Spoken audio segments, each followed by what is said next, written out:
AP24 news पर वक्त हो गया है दिन भर की 10 बड़ी खबरों का। यूपी विधानसभा की 7 सीटों पर होने वाले उपचुनाव को लेकर बीजेपी पार्टी पूरे जोर शोर से प्रचार कर रही है, तो वहीं मुख्यमंत्री योगी आदित्यनाथ और यूपी बीजेपी के अध्यक्ष स्वतंत्र देव सिंह लगातार चुनावी रैलियां कर रहे हैं। अमरोहा की नौगावा, शहादत, बुलंदशहर की सदर और फिरोजाबाद की टंडला विधानसभा सीटों पर उपचुनाव को लेकर आयोजित अलग अलग जनसभा को संबोधित कर चुके सीएम योगी अब 27 अक्टूबर को उन्नाव की बांगरमऊ विधानसभा क्षेत्र में बीजेपी प्रत्याशी के समर्थन में प्रचार करेंगे। यूपी के पूर्व मुख्यमंत्री और समाजवादी पार्टी के संस्थापक मुलायम सिंह यादव जी काफी लंबे समय से बीमार थे, जिसकी वजह से उनको कई अस्पतालों में भर्ती कराया गया था। उन्हें दिल्ली के मेदांता अस्पताल में भी भर्ती कराया गया था। उन्हें सांस लेने में परेशानी हो रही थी, जिसकी वजह से मेदांता के डॉक्टरों ने कोरोना की जांच कराई तो 15 अक्टूबर को रिपोर्ट पॉजिटिव आई थी। अब मुलायम सिंह यादव जी पूरी तरह से स्वस्थ हो गए हैं और कोरोना को मात देकर रविवार को मेदांता अस्पताल से डिस्चार्ज हो गए हैं और अपने लखनऊ आवास में पूरी तरह से आराम करेंगे। कोरोना काल के बीच दशहरे का त्योहार मनाया जा रहा है, मगर इस बार त्योहार की रौनक कुछ फीकी नजर आई। हर साल रावण दहन को देखने के लिए हजारों लोगों की भीड़ इकट्ठा होती है। इस बार कोरोना वायरस के चलते लोगों ने अपने घरों से ही ऑनलाइन रावण दहन को देखा।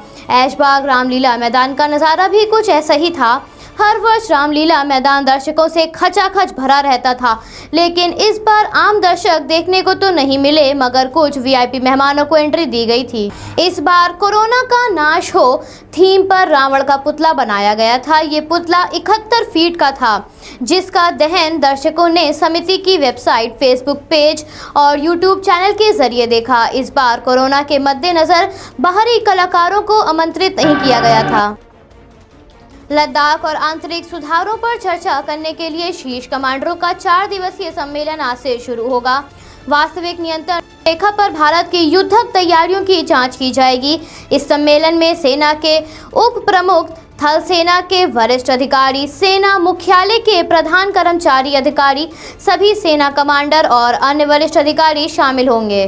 प्राप्त जानकारी के अनुसार कमांडर संसाधनों के तर्कसंगत वितरण के लिए काफी समय से सुधारों के लिए विचार विमर्श किया जा रहा है। सूत्रों से प्राप्त जानकारी के अनुसार रक्षा मंत्री air chief marshal RKS Bhadauria, cheap and defence staff general Bipin Rawat और नौसेना प्रमुख करमबीर सिंह को मंगलवार यानी कल संबोधित करेंगे। सोमवार को कोयला घोटाले में पूर्व केंद्रीय मंत्री दिलीप रे को सीबीआई की विशेष अदालत में 3 साल की सजा सुनाई गई है।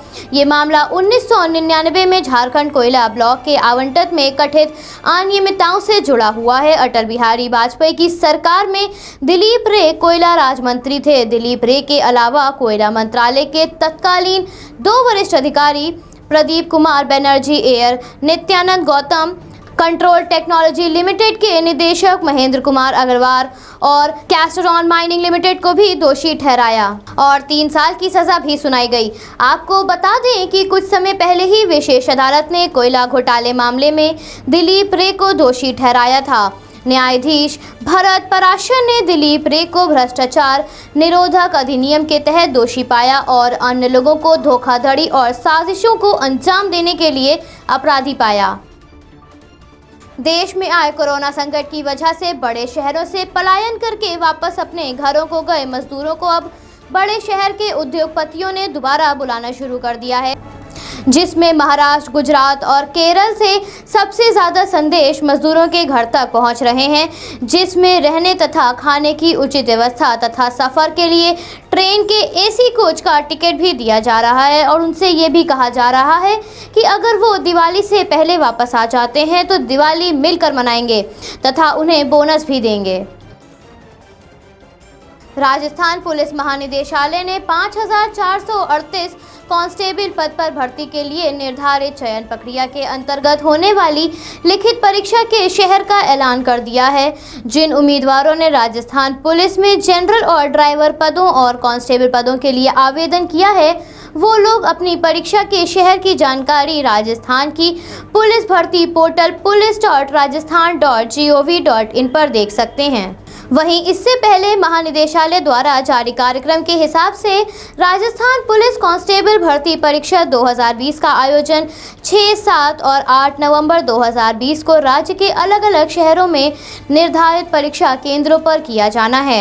आपको बता दें कि इस परीक्षा में 17 लाख से ज्यादा लोगों ने आवेदन किया है। कोरोना महामारी के चलते लोगों को बचाने के लिए इस परीक्षा को स्थगित किया गया था। अब हालात पहले से बेहतर हैं, इसलिए नवंबर से इस परीक्षा को शुरू करने का ऐलान किया गया है। रविवार को विश्व स्वास्थ्य शिखर सम्मेलन में संयुक्त राष्ट्र प्रमुख ने कोरोना वायरस महामारी को हमारे युग में सबसे बड़ा संकट बताया है। साथ ही उन्होंने ये भी कहा कि विश्व में 4.2 करोड़ लोग इसकी चपेट में आ गए हैं और 10 लाख लोग अब तक मर चुके हैं। इस शिखर सम्मेलन में संयुक्त राष्ट्र महासचिव एंटोनियो गुटेरेस ने वैश्विक संकट में पूरी दुनिया के लोगों को एकजुट होने को कहा है। उन्होंने इस सम्मेलन में ये भी कहा है कि ऑनलाइन सत्र में विकसित देशों में उन देशों में स्वास्थ्य प्रणालियों का समर्थन करें जहां पर संसाधनों की बड़ी तादाद में कमी है। आर्मेनिया और अजरबैजान के बीच 29 दिनों से चल रहा युद्ध आखिरकार समाप्त हो गया है।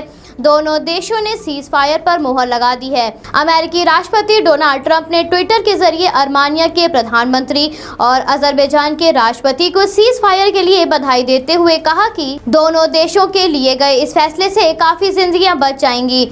आपको बता दें कि दोनों देशों के बीच 29 दिनों तक चले इस युद्ध में 5000 लोगों की जान जा चुकी है। कल आईपीएल का मुकाबला चेन्नई सुपर किंग्स और रॉयल चैलेंजर्स बेंगलोर के बीच हुआ। सीएसके की जबरदस्त गेंदबाजी का सामना करते हुए रॉयल चैलेंजर्स बेंगलोर सीएसके को सिर्फ 145 रन का ही लक्ष्य दे सकी।